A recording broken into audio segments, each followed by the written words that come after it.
సుధా కొంగర దర్శకత్వంలో విక్టరీ వెంకటేష్ నటించిన గురు movie release అయ్యి మంచి టాక్ ని సొంతం చేసుకుంది. నెక్స్ట్ వీక్ నుంచి వెంకీ తదుపరి సినిమా పనుల్లో బిజీ కానున్నారు. ఇప్పటి వరకు పూరి జగన్నాథ్, క్రిష్, వెంకటేష్ కి స్టోరీస్ ని వినిపించారు. కథలు చెప్పిన వారిలో మాటల మాంత్రికుడు త్రివిక్రమ్ శ్రీనివాస్ కూడా ఉన్నారట. వెంకటేష్ తో ఇదివరకు త్రివిక్రమ్ కలిసి పనిచేశారు. నువ్వు నాకు నచ్చావ్, మల్లీశ్వరి సినిమాలకు త్రివిక్రమ్ మాటలను అందించారు.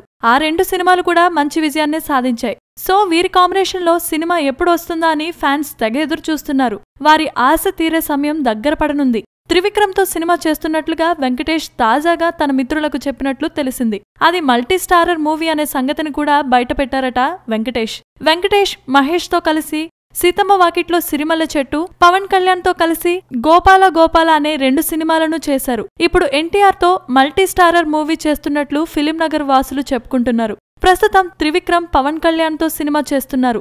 దీని తర్వాత ఎన్టీఆర్ తో సినిమా ఫైనల్ అయిపోయింది. ఇందులోని వెంకటేష్ నటిస్తున్నట్లుగా వార్తలు నెట్లో హల్చల్ చేస్తున్నాయి. ఈ వార్త నిజమైతే ఇద్దరు హీరోల అభిమానులకు కన్నుల పండగే.